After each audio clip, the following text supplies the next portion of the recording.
Hello everyone, আসসালামু আলাইকুম। সবাইকে নতুন বছরের অনেক অনেক শুভেচ্ছা। Happy new year. আমি কখনো ভাবতে পারিনি যে আমার এই স্বপ্নটা আমার হাজব্যান্ড এত সুন্দরভাবে পূরণ করবে।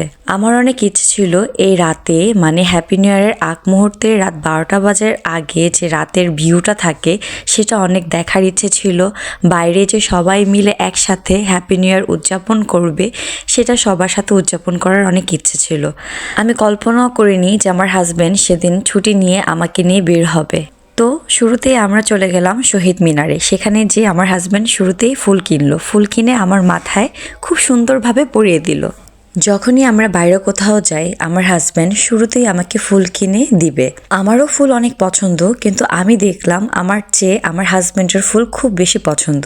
আর সে সবচেয়ে বেশি পছন্দ করে ফুল আমার মাথায় থাকবে বা আমি আমার হাতে পেঁচিয়ে রাখবো। এই তো 12টা বাজার আগ মুহূর্তে আমি একটু দুষ্টুমি করছি, এখানে ওখানে ঘোরাঘুরি। এই টাইমটা ছিল 12টা বাজার ঠিক 5 মিনিট আগ মুহূর্ত। তখন আমার হাজব্যান্ড বলছিল যে আর কিছুক্ষণ পর 12টা বেজে যাবে, এরপর আমরা অনেক সুন্দর একটা মুহূর্ত উদযাপন করব। ঠিক 12টা বাজার পর যখন আকাশে এত লাল নীল বাতিগুলো দেখছিলাম, মানে এত সুন্দর লাগছিল, আকাশটা পুরো সাদা হয়ে যাচ্ছিল, অনেক মজা করা হচ্ছিল যা বলার বাহিরে। আমার অনেক ইচ্ছে ছিল রাতের যে শহরটা সেটা দেখার, আর আমার ইচ্ছেটা আমার হাজব্যান্ড পূরণ করে দিল।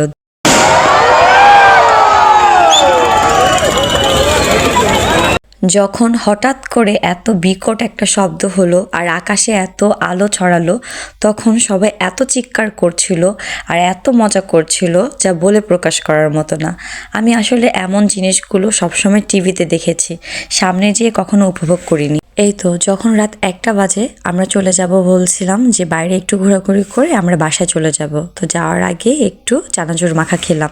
এটা অতটা মজা হয়নি, যতটা ভেবেছিলাম মজা হবে অতটা মজা হয়নি আমার কাছে।